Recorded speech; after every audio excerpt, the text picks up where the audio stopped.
Dans ce qu'on va appeler l'affaire Dailymotion, on peut se dire qu'il y a pour l'instant que des perdants. J'en vois tout de suite trois. Le premier, c'est Bercy, où on voit bien qu'il y a une espèce de cacophonie, de zizanie entre ces ministres qui se renvoient la balle et qui se demandent un peu qui est responsable du couac.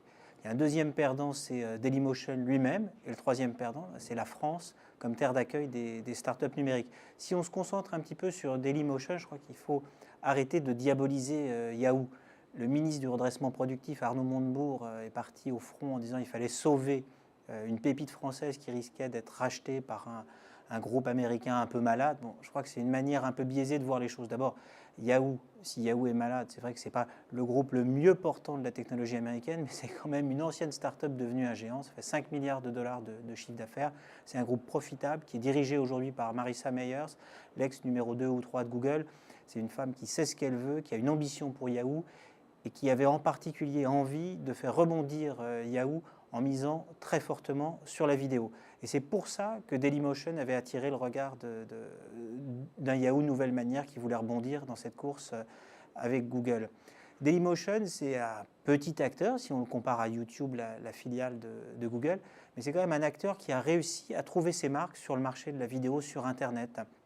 Plus de 100 millions de visiteurs uniques tous les mois. C'est un groupe qui existe, qui pèse, on le connaît en France, mais aussi à l'étranger.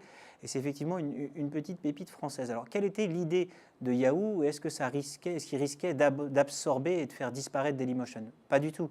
En fait, Yahoo partait du constat que la vidéo c'est important, qu'ils n'avaient pas toutes les compétences en interne et que s'ils voulaient rattraper leur retard face à YouTube, il fallait qu'ils mettent la main sur des compétences. Ces compétences, c'est quoi? C'est essentiellement des ingénieurs et des développeurs français.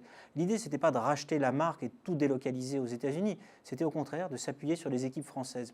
Vu de Californie, en fait, le monde, c'est assez simple. On a d'un côté des développeurs ou des ingénieurs indiens qui coûtent pas cher du tout, mais qui ne sont pas forcément très pointus.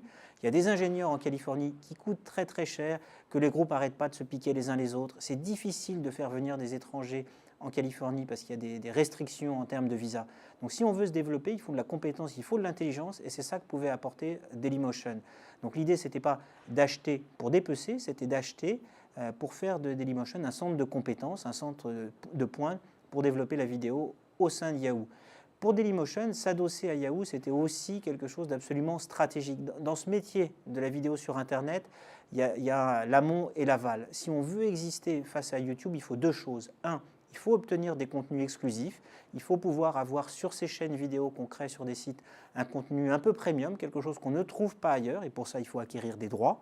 Les droits les plus intéressants sont aux États-Unis, et Yahoo, qui a une culture à la fois Internet, médias, à la fois Los Angeles, Hollywood, San Francisco, aurait pu apporter cette capacité à entrer, à mettre un pied dans le monde de l'audiovisuel américain, ce qui aurait été un vrai plus pour Dailymotion.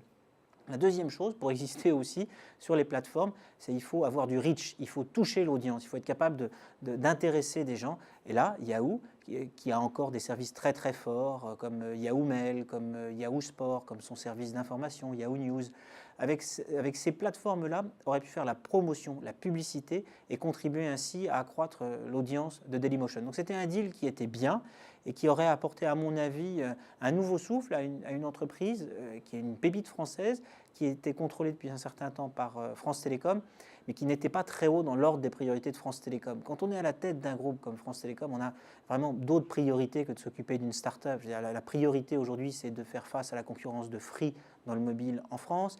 C'était avant de faire face à une crise sociale qui a perturbé pendant un certain temps le management de France Télécom. Les priorités, elles étaient là. Ce n'était pas d'appuyer le développement de Dailymotion. Enfin, je disais dernier perdant sans doute la France. Pourquoi? Parce que vu de la Silicon Valley, vu des médias américains, vu du public américain, on va une fois de plus voir la France faire la une des journaux, la une du Wall Street Journal, avec l'interventionnisme politique. Et vu du point de vue américain, la question qui se pose, c'est mais de quoi se mêle-t-il? Voilà une entreprise privée, Orange France Télécom, qui certes a à son capital l'État, mais pourquoi est-ce qu'un ministre intervient et vient dire à une entreprise qu'elle ne peut pas gérer ses affaires comme elle l'entend, si c'est son intérêt à elle? Il y a une quinzaine de jours, Fleur Pellerin, ministre en charge du numérique, était aussi intervenue sans doute pour de bonnes raisons, pour essayer de monter au front et d'aider une autre start-up française, AppGratis, qui était dans un bras de fer avec Apple, pareil, vu la Silicon Valley, vu la Californie, l'effet est un peu désastreux.